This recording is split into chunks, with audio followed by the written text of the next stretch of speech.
la fin de la semaine et voici votre journal rétrospectif. À la une de la semaine, la RDC sous pression des experts de l'ONU. Ces derniers exigent la levée de la suspension de manifestations publiques par l'autorité de la ville de Kinshasa. Alors que cette décision du gouverneur de la ville de Kinshasa ne vise que la sécurité de la population face au débordement de manifestants, les experts de l'ONU qualifient cette décision d'injustifiée. L'affaire BGF Bank qui continue à faire parler d'elle, pendant que le journal belge Le Soir a publié des allégations contre cette banque au sujet de la CENI et du gouvernement Kabila. La centrale électorale fait passer pour la victime, a traité cet article d'un mélange du vrai et du faux. La BGF Bank a rappelé que le chef de l'État congolais n'est ni client, moins encore actionnaire dans son institution. Par conséquent, il ne peut pas être objet d'une malversation financière. Et enfin, aux États-Unis d'Amérique, à quelques jours de la présidentielle, Barack Obama va en campagne à la rescousse d'Hillary Clinton. Face à l'affaire des emails du FBI, les codes d'Hillary Clinton sont en baisse et Trump semble prendre le dessus. En Floride et en Caroline du Nord, Barack Obama tente de convaincre les Afro-Américains en faveur d'Hillary Clinton. Un groupe d'experts des droits de l'homme des Nations Unies a appelé les autorités de la RDC à lever l'interdiction de manifestation dans la capitale Kinshasa.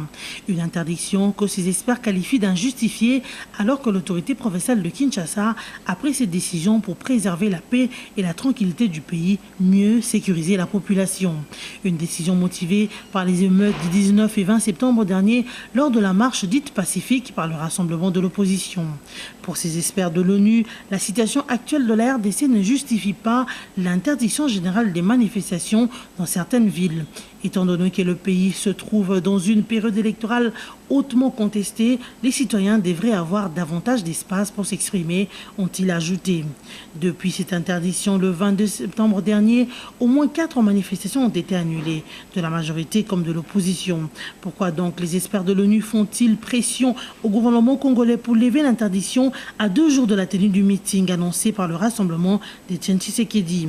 Difficile, mais pas impossible pour répondre à cette question, d'autant plus que les mêmes Nations Unies ont condamné les violences meurtrières issues de la dernière manifestation publique du même rassemblement. Visiblement convaincus de la situation que vit la RDC, les Nations Unies semblent vouloir éteindre le feu avec du pétrole. Qu'à cela ne tienne, la police nationale congolaise promet de faire observer cette mesure d'interdiction des manifestations politiques publiques prises par l'autorité. Dans un communiqué, la police annonce que ces unités vont intensifier leur présence dans tous les points chauds et sites stratégiques.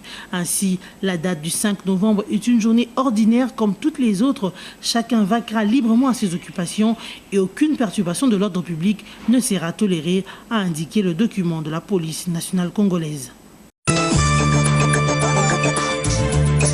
Malgré la mesure prise par le gouverneur de la ville de Kinshasa, André Kimbuta-Yanga, en ce qui concerne l'interdiction de toute manifestation publique à caractère politique pour des raisons de sécurité, le rassemblement de forces politiques et sociales acquises au changement maintient son meeting de ce samedi 5 novembre sur le terrain se trouvant entre l'avenue de l'Enseignement et le boulevard Triomphal à 11h. Ce regroupement politique présidé par Etienne Tshisekedi motive sa décision par la constitution de la RDC qui garantit le régime d'information pour les manifestations publiques. La décision du gouverneur de la ville de Kinshasa suspendant toute rencontre politique pour une durée indéterminée pour le bien-être des Kinoises et Kinoises pose problème dans le camp du rassemblement, qui se dit ne pas se sentir lié à cette décision qu'il qualifie d'anticonstitutionnelle et met sa dernière main aux préparatifs de cette rencontre. Pour le secrétaire général de l'UDPS, Jean-Marc Kabound, son parti et ses militants tiendront ce meeting, même au prix de leur sang. Rappelons que cette interdiction de manifestation a été décidée en septembre dernier suite aux manifestations du 19 et 20, pourtant autorisées par l'hôtel de ville de Kinshasa, mais qui s'étaient vite muées en des violences meurtrières. Cependant, le gouverneur de la ville reste ferme à sa décision. Le rassemblement tiendra donc son meeting ce samedi en violant cette mesure. Alors que la police dit faire respecter cette interdiction, le rassemblement va-t-il s'exposer à des poursuites judiciaires? C'est donc un dossier à suivre. C'est en marge de la réunion de haut niveau du mécanisme régional de suivi de l'accord cadre que Joseph Kabila s'est entretenu avec son homologue congolais, Denis Sassou Nguesso. Cet entretien a eu pour objectif de renforcer le lien de coopération et d'échange, réaffirmant ainsi les relations de fraternité et d'amitié entre ces deux États sœurs en vue de consolider la paix et la sécurité dans leur pays. Les deux présidents ont partagé les informations liées à la sécurité pour favoriser un climat de paix et encourager la coopération entre l'Angola, le Congo et la RDC. Après ce face-à-face, s'est joint aux deux chefs d'État, le président angolais Eduardo dos Santos. Mis autour d'une table, les trois chefs d'État ont discuté autour de l'accord du dialogue intercongolais sous la facilitation de Dem Kodjo. Un accord salué par Eduardo dos Santos et Denis Sassou Nguesso qui ont exhorté de ce fait les acteurs politiques congolais au respect de la loi et de la volonté souveraine des électeurs.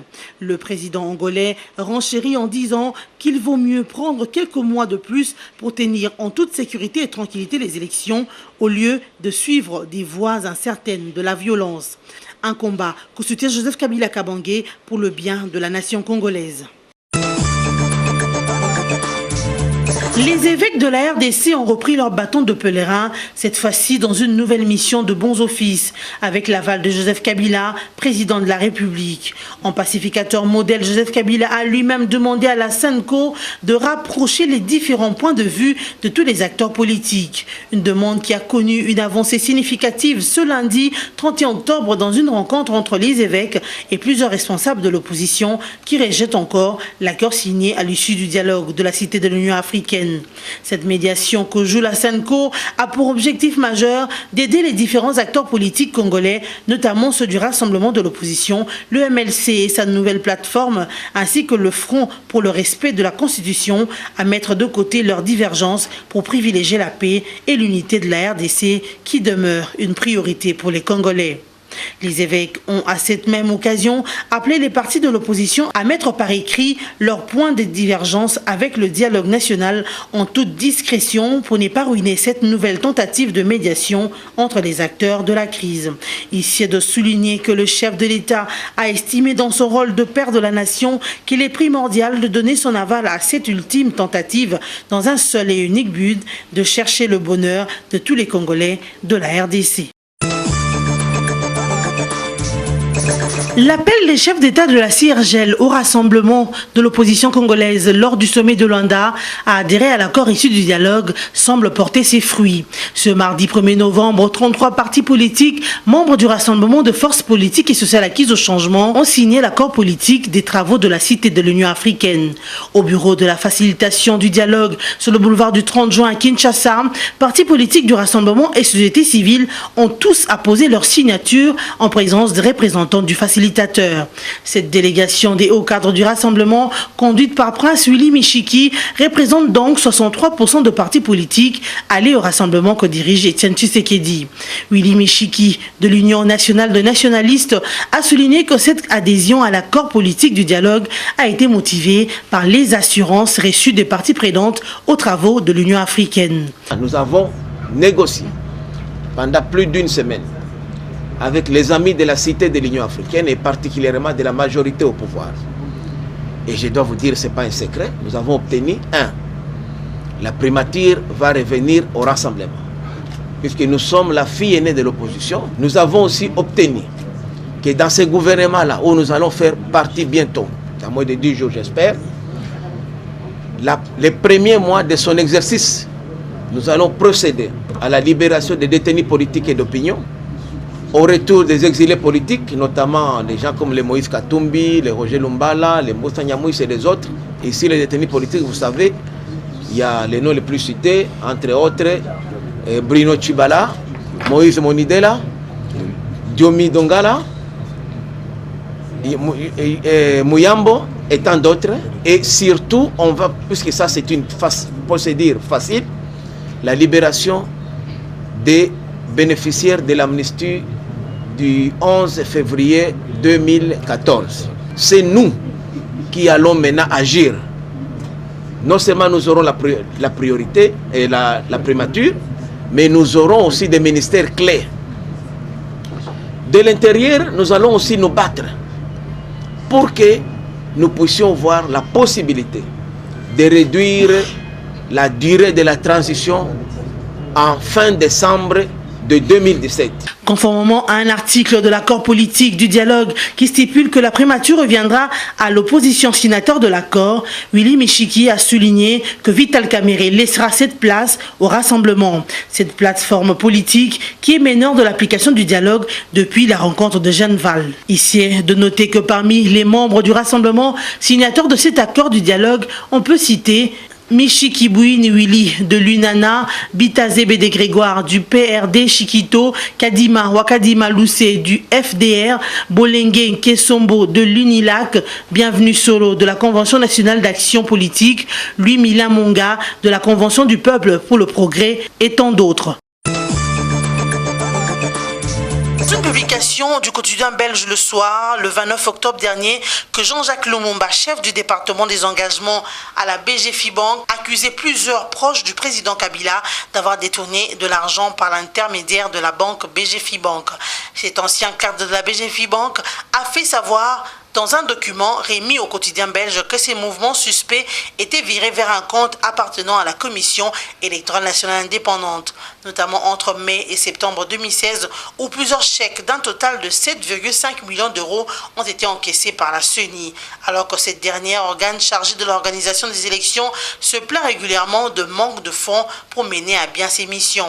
Des accusations que la BGFIBank dément, soulignant n'être impliquée dans aucune malversation après ces révélations sur des quelconques opérations douteuses, notamment au détriment de la CENI.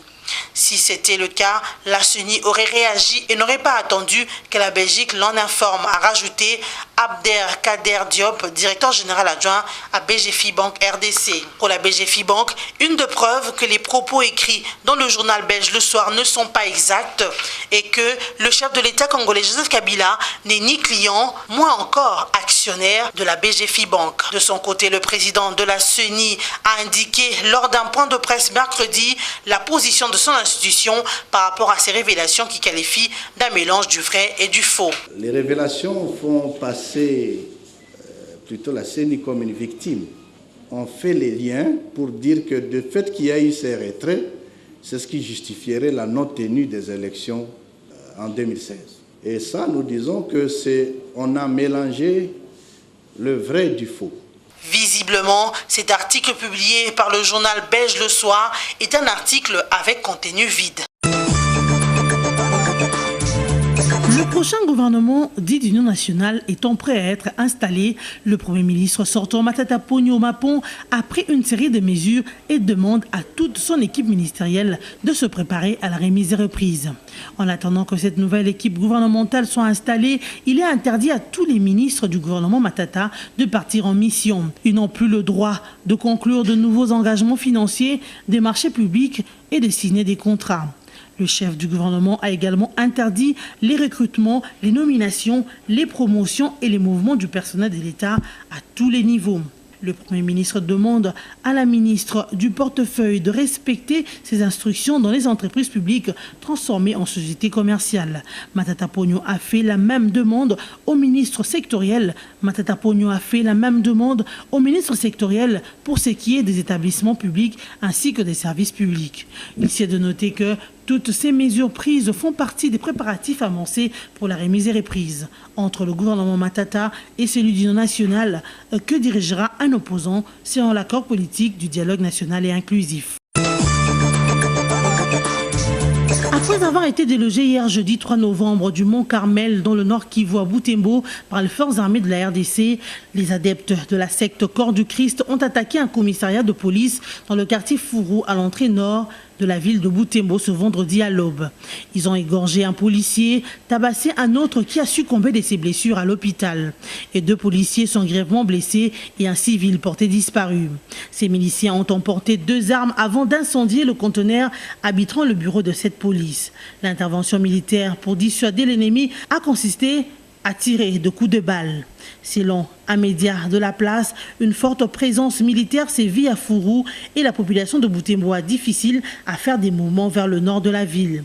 Ces miliciens qui se dissimulent dans la population doivent être mis hors état de nuire. Si l'on n'y prend pas garde, le Grand Nord de la RDC deviendra incontrôlable, avec lui d'autres provinces également. Les Nations Unies célèbrent la journée internationale de la fin de l'impunité pour les crimes commis contre les journalistes ce 2 novembre. Une adoption de l'Assemblée générale des Nations Unies à sa 68e session en 2013. Cette résolution exhorte les États membres à prendre des mesures précises pour combattre la culture actuelle d'impunité. Cette date a été choisie en mémoire de l'assassinat de 2 journalistes français de la RFI à Kidal, dans le nord du Mali, le 2 novembre 2013. Il y a donc 3 ans que Ghislain Dupont et Claude Verlon étaient assassinés à Kidal alors qu'ils couvraient la tenue des élections législatives. Cette résolution historique condamne toutes les attaques et violences perpétrées contre les journalistes et travailleurs de médias.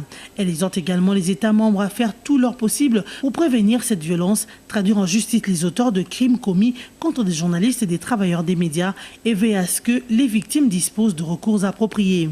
Elle demande en outre aux États de promouvoir un environnement sûr et propice dans lequel les journalistes puissent effectuer leur travail de manière indépendante et sans ingérence indue. Depuis l'assassinat de Ghislain Dupont et Claude Verlon au Mali, l'enquête ne progresse que très lentement. Le double assassinat a rapidement été revendiqué par Al-Qaïda au Maghreb islamique, mais aucun responsable n'a pu être capturé et les circonstances de leurs enlèvements puis de leur assassinat demeurent très floues. L'association des amis de Ghislain Dupont et Claude Verlon dénonce un silence d'État. Ils ne croient plus aux promesses des autorités françaises qui ont toujours assuré qu'elles mettaient tout en œuvre pour punir les assassins et connaître la vérité sur leur motivation. Pour l'association, si l'enquête judiciaire n'avance pas, c'est parce que l'Élysée et la défense en savent beaucoup plus qu'ils n'en disent. L'État sait qu'il les a tués, mais ne veut pas le dire. Voilà ce qu'affirment dans un communiqué les amis de Ghislain Dupont et Claude Verlon. Il y a aussi cette confidence de François Hollande à 2 journalistes du Monde, révélée dans un livre paru en octobre. On y apprend que le 7 novembre 2013, 4 jours seulement après le drame, le chef de l'État français a déclaré que l'otage Serge Lazarevic, enlevé en novembre 2011 dans le nord du Mali, puis libéré en décembre 2014, était sans doute détenu par ceux qui ont tué les 2 journalistes de la RFI. Dans ces conditions, pourquoi les autorités françaises ont-elles toujours nié un quelconque rapport entre le drame de Kidal et les négociations liées aux otages français détenus au Sahel? Les proches de Ghislain Dupont et Claude Verlon s'interrogent et voudraient aujourd'hui que cette piste soit explorée, sans oublier que les derniers otages d'Arlit ont été libérés 4 jours seulement avant le drame de Kidal. La France n'est donc pas le seul pays se trouvant dans ce cas. La République démocratique du Congo souffre également de l'assassinat de ses chevaliers de la plume et du micro. On peut citer Franck Nguiki assassiné à son domicile avec son épouse à Kinshasa, Bapou Amwamba tué par balle en 2006 à Kinshasa, Mutombo Kailou poignardé près de Lubumbashi en 2006, Patrick Kikuku tué à Goma en 2007, Passion Chebeya Bankome abattu à Beni en 2010, Kambale Moussonia assassiné à Kirumba dans le Nord Kivu en 2011, Guilain Chanjoro en Ituri en 2013, Kennedy Germain Mumbere à Beni en 2014. Jusqu'à ces jours, la lumière n'a pas été faite dans ces assassinats des journalistes congolais et les familles des victimes vivent avec ce fardeau. Une situation qui fera retrouver certainement la paix qu'après l'issue des enquêtes dont certaines n'ont même pas été ouvertes. Après un mois et quelques semaines, le 6 corps de militants de l'UDPS ont été sortis ce lundi 31 octobre de morgue de hôpitaux Saint-Joseph et Bondeko. Ils sont exposés au siège de ce parti de l'opposition à Limité avant leur inhumation prévue mardi le 1er novembre 2016. L'UDPS d'Etienne Tshisekedi a voulu organiser les obsèques de ce militant mort lors de violences meurtrières de septembre dernier à Kinshasa, leur rendre un digne hommage. Cependant, pour l'inhumation de ce militant, le porte-parole de la police a indiqué qu'il ne sera pas question de conduire à pied leur deuil au cimetière, comme l'a envisagé les partis du FANX de Limité. Pour préserver l'ordre public, le colonel Mwanamputu invite l'UDPS à prendre toutes les dispositions pour que le deuil soit transporté dans des véhicules. Il a ensuite recommandé aux partis d'éviter les attroupements sur la voie publique. À en croire, Augustin Kabouya, secrétaire national adjoint de l'UDPS en charge de la communication, l'UDPS a financé les obsèques de ces militants qui sont enterrés à Kinkole, dans la périphérie est de la capitale. Ces militants sont morts lors de violences meurtrières qui ont secoué la ville de Kinshasa le 19 et 20 septembre dernier. Une manifestation de l'opposition qui avait dégénéré faisant plusieurs morts. Les travaux sur la route commerce et ex-Bokassa évoluent tant soit peu. Jadis dans un état de dégradation très avancé, ces avenues feront bientôt peau neuve. Ce travaux débuté le 26 octobre dernier par l'Office de voirie et drainage, direction provinciale de Kinshasa, ont commencé premièrement par l'assainissement de voirie qui pourra prendre fin dans 5 jours. Pour l'instant, les travaux sont à l'étape de caniveau de 125 mètres de part et d'autre pour bien canaliser l'eau.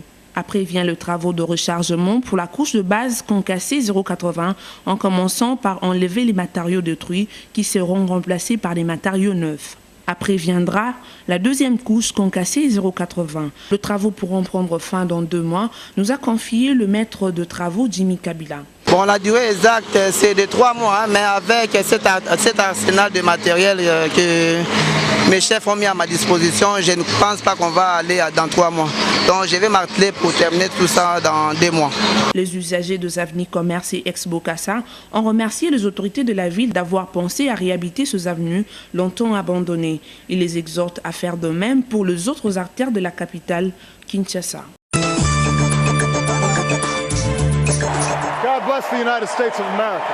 C'est en Caroline du Nord, dans l'Ohio, en Floride, que le président sortant des États-Unis d'Amérique, Barack Obama, a décidé de faire campagne pour son ancien secrétaire d'État, Hillary Clinton, à 5 jours de l'élection présidentielle face à Donald Trump. Juste après le dernier sondage, notamment la relance de l'affaire des emails qui fait de Donald Trump vainqueur dans plusieurs États clés des États-Unis. Le président Obama a quitté la Maison-Blanche pour secourir Hillary Clinton auprès de la communauté afro-américaine. Ici est de noter qu'en 2008, 90% de l'électorat noir avait voté pour Barack Obama, mais hélas, 8 ans après, ces Afro-Américains sont bien moins mobilisés par celles dont les présidents sortants souhaitent voir lui succéder au pouvoir. Cependant, les statistiques montrent qu'à une semaine du scrutin en Floride en 2008, 25% des Afro-Américains avaient déjà mis leur bulletin. Par contre, pour cette année, leur participation n'est que de 15%. Ainsi, c'est au cours d'une émission à la radio nationale aux États-Unis d'Amérique que le président Barack Obama a demandé aux Afro-Américains de soutenir Hillary Clinton car elle partage les mêmes valeurs que lui. Le sélectionneur national de la RDC a publié le lundi 31 octobre la liste de joueurs convoqués pour le match de la 2e journée des éliminatoires de la Coupe du Monde Russie 2018. Un match qui mettra face à face la RDC et la Guinée le 13 novembre prochain à Conakry. On note dans cette liste 6 joueurs évoluant au pays et 20 autres à l'extérieur du pays. Il s'agit de Kiasumba, Matampi Vumilei et Koudiambana pour le compte de gardien, Tissera Marcel, Ndimba Vital, Zakwani Gabriel, Mbemba Chancel, Walembo Christopher, Issa Mampeko, Bompunga Padou, Lomanisa Moutambala, Manga Majak sont parmi les défenseurs. Pour les milieux du terrain, Mpoku Paul, Moulumba Rémi, Kebanon Eskins, Moulumbu Youssouf, Bopé Bokadi et Nsakala Fabrice. Chez les attaquants, il y a Moubele Ndombe, Bakambu Cédric, Bolassi Yannick, Botaka Jordan, Mbokani Dieu merci, Assombalanga Brift, Kabananga Junior, Lukeba de Jodi, Bolingi Mpangi et Atobé Benik. Ici de noter que Florent Ibengue, entraîneur des Léopards, a reconduit la quasi-totalité des joueurs qui ont battu la Centrafrique 4-1 aux éliminatoires de la CAN 2017 et la Libye 4-0 en première journée des éliminatoires de la Coupe du Monde Russie 2018. Le rendez-vous est donc fixé pour le 13 novembre prochain entre la RDC et la Guinée. Pour cette rétrospective, voici le rappel de titre. La RDC sous pression des experts de l'ONU. Ces derniers exigent la levée de la suspension de manifestations publiques par l'autorité de la ville de Kinshasa. Alors que cette décision du gouvernement de la ville de Kinshasa ne vise que la sécurité de la population face au débordement de manifestants, les experts de l'ONU qualifient cette décision d'injustifiée. L'affaire BGFIBank qui continue à faire parler d'elle, pendant que le journal belge Le Soir a publié des allégations contre cette banque au sujet de la CENI et du gouvernement Kabila, la centrale électorale fait passer pour la victime, a traité cet article d'un mélange du vrai et du faux. La BGFIBank a rappelé que le chef de l'État congolais n'est ni client, moins encore actionnaire dans son institution. Par conséquent, il ne peut pas être objet d'une malversation financière. Et enfin, aux États-Unis d'Amérique, à quelques jours de la présidentielle, Barack Obama va en campagne à la rescousse d'Hillary Clinton. Face à l'affaire des emails du FBI, les codes d'Hillary Clinton sont en baisse et Trump semble prendre le dessus. En Floride et en Caroline du Nord, Barack Obama tente de convaincre les Afro-Américains en faveur d'Hillary Clinton. C'est par ici que nous bouclons la boucle. Excellent week-end chez vous avec BSC TV.